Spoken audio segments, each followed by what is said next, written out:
Saúde em Foco, com Luiz Fernando Correia.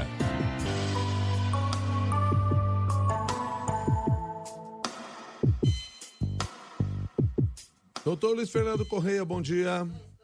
Bom dia, Milton. Bom dia, Cássia. Bom dia, ouvintes. Bom dia, doutor. Doutor Luiz Fernando, o que organizações médicas estão orientando em relação a pessoas obesas? Então, Milton, o conhecimento de que a obesidade não é mais um fator de risco isolado, e sim uma doença crônica, como a gente tem falado aqui com frequência, né?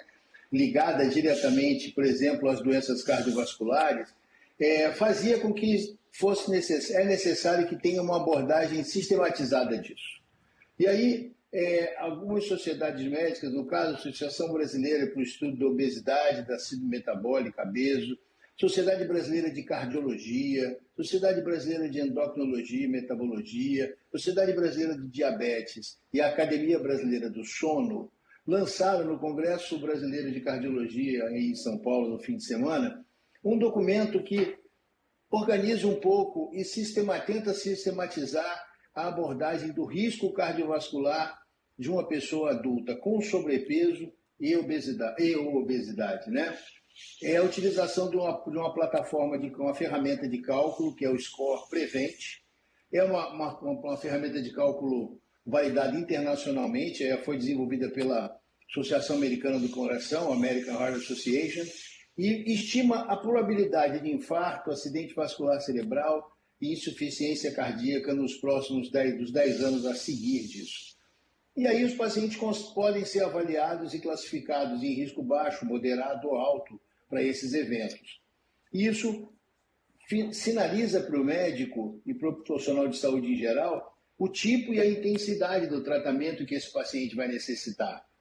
Para isso, Milton, além do peso corporal, devem ser levados em consideração pressão arterial, perfil de gorduras no sangue, o índice da glicemia, que é o açúcar no sangue.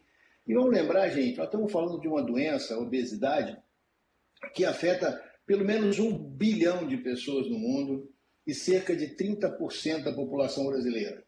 E 50% da população brasileira está com sobrepeso. Então, o risco desse crescimento continuar é exponencial se nada for feito.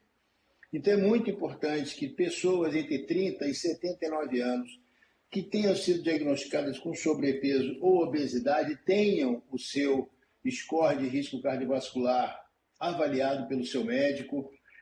Além disso, pessoas com índice de massa corporal menor do que 40, que, enfim, é muito alto, né? Mas mesmo sem doença cardiovascular prévia, também vão ser avaliados. Ou seja, esses pacientes que estão obesos, estão com obesidade ou sobrepeso, precisam ser avaliados para que a gente possa estabelecer qual a melhor estratégia de peso. E, gente, vamos lembrar uma coisa. Quando você pensa em reduzir peso, reduzir massa corporal, não adianta a gente pensar naquele peso que a gente tinha com 20 anos de idade. A gente não vai voltar para lá, esquece. É muito pouco provável. Então, focar em reduções, em metas mais objetivas. Se você reduzir 5% do seu peso corporal, isso já traz uma redução enorme de risco cardiovascular e de outras doenças.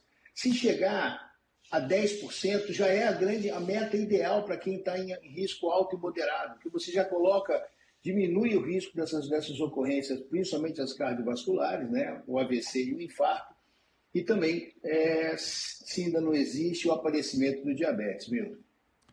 Muito obrigado por mais esse alerta, doutor Luiz Fernando, e um bom dia. Até amanhã. Até amanhã. Bom dia para você, Milton, Cássia e todos os ouvintes. Até amanhã, doutor.